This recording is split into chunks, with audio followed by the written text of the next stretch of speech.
Welcome back to another video. My name's Joel Staley. Hopefully you had a great Memorial Day weekend, and if you're anything like me, you were out by a pool and you were eating brats and chips, drinking beers, having a good time. The thing is, anytime summer comes around and I take the old shirt off, I'm looking diced. And then people are like, oh, I get it. Yeah, he lives off chicken salads and protein shakes, maybe little tuna packets. And then they see me eating like a normal person. And they're like, dude, what gives? Like, is it your cheat day? Or like, how do you do a bunch of cardio? And I always say the same thing. No, if you haven't looked into fasting yet, fasting is the game changer. It's that missing puzzle piece. Most people spend their whole lives trying keto, counting calories, portion control, Jenny Craig, counting points, etc. But they either don't dabble with fasting or they dabble with it a little bit and then move on to something else. So I thought, instead of talking about the normal 48-hour fast, the 72-hour fast, what if you've never fasted before? We're gonna go over my beginner's guide to fasting. So if maybe you've never even skipped breakfast, maybe you haven't done any of that stuff, we're gonna clear up all your questions and come up with a plan for you. And if you stick around till the end of the video, I even have a free gift I'm going to give you access to. So let's get into it. Number one, tips. You're always going to want to be cognizant of your last meal. If your last meal was like a pizza or burgers or like pancakes or something super high carb, you are going to be starving when you start your fast. I always recommend having your last meal be at night. So if you're going to do like a 16-8, meaning that you just fast for 16 hours and eat within an 8-hour window, which is a great plan for a beginner who's never fasted. If you don't want to be hungry that whole 16 hours, you're going to want to have like a high fat, high protein meal like steak, vegetables, etc. And that's going to set you up for success. I don't like starting fast in the morning because what happens is your blood sugar spikes and then 2 or 3 hours later, you're hungry again and then you're fighting that hunger all day. Whereas when you start a fast at night, and then you go to bed, you sleep for 8 hours, and then you wake up, your blood sugar's steady, you can just coast and ride that wave. So I don't like starting fast in the morning. I generally always start them at dinner or after dinner. And then again, low carb, high fat, high to moderate protein is always going to be best. What can you consume during a fast? You ask 10 people, you're going to get 10 different answers. The general rule of thumb though is 0 calories or even 5 calories you can get away with.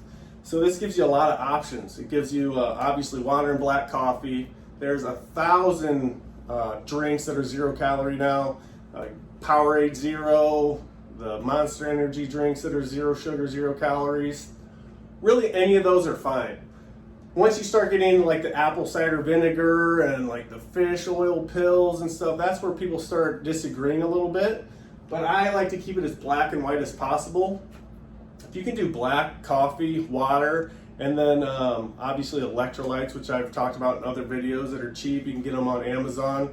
But anything 0 calorie, you're gonna be able to get away with. Some will say like pickles, say they're 0 calories, can I eat pickles? You don't wanna do that.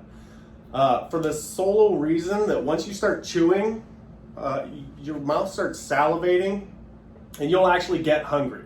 So you might have some pickles thinking, oh, I'm cheating the system a little bit, but then like 20 minutes later you're starving and you're like, oh no, the system got the best of me.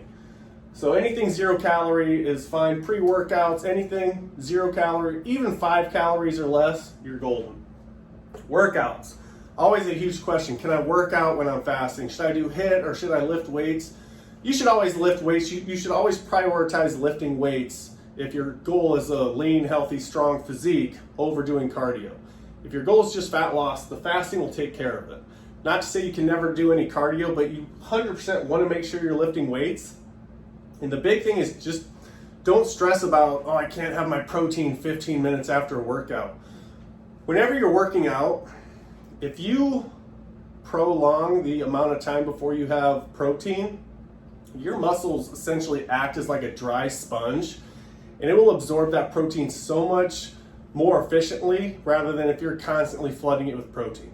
This has been proven like millions of times. Frequency. So how long should I be doing these fasts? The biggest problem with people who try fasting and then it doesn't end up being the saving grace for them is they'll do like one fast and then they'll stop. And they'll be, oh yeah, it worked for me while I did it, but it doesn't work anymore. Well, no crap. Like, you stop doing it. Same thing with brushing your teeth or wiping your butt. You gotta always do it. Take a shower. If you use cardio to lose weight, which would be a way more inefficient way to lose weight, as soon as you stop doing cardio, the weight comes back. So the same is true with fasting. Now granted, you can taper this down a lot, because the method my guys are using to lose 50 pounds, 60 pounds in 90 days, they run out of fat to lose. So they don't have to be fasting all the time.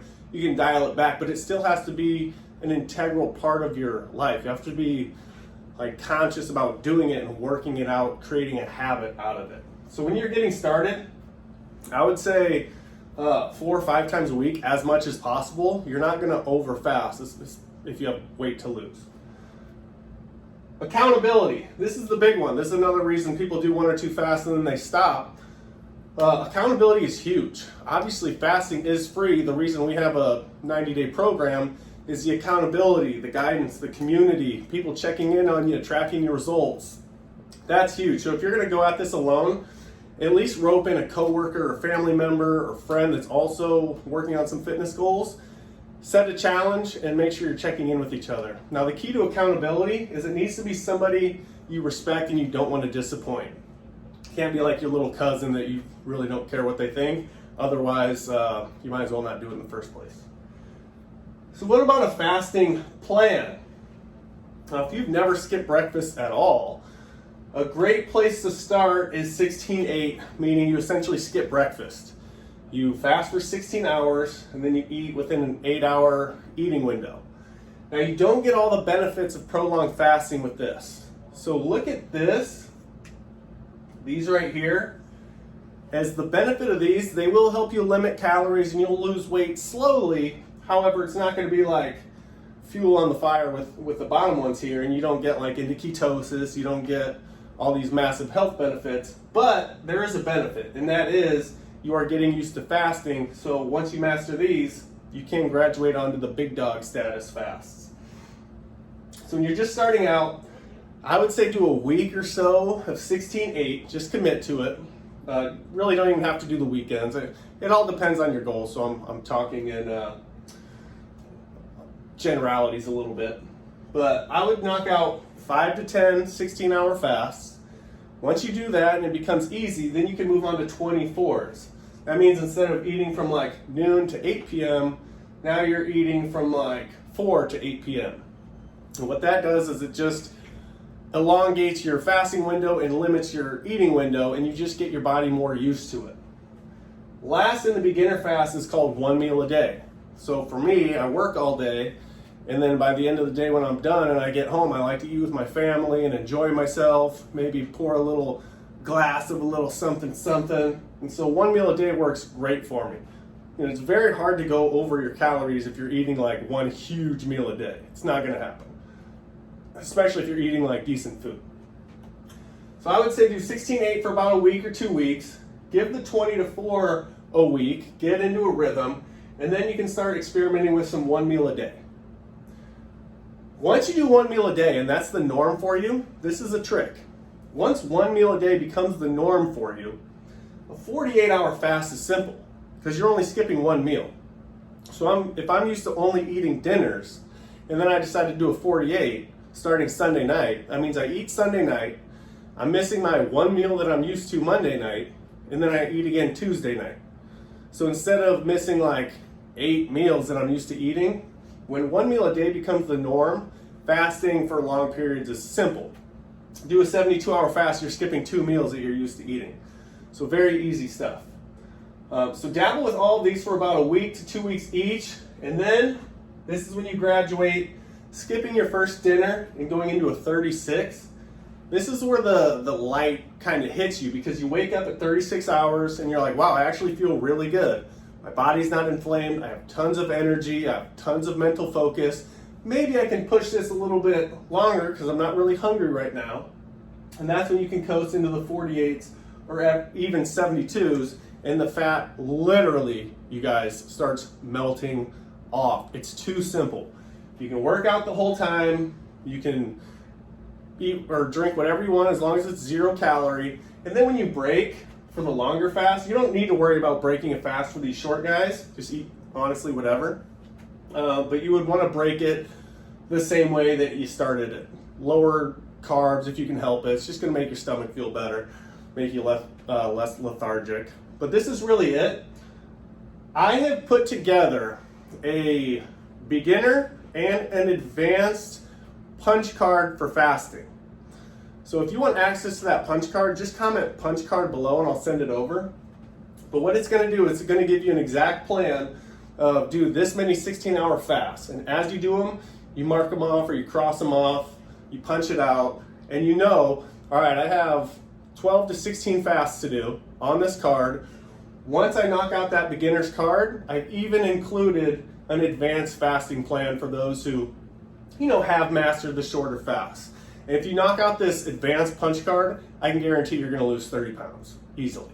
So if you want access to that, comment punch card down below and I'll get you access over to it. If you have any questions about fasting, drop them below and I'll see you guys in the next video.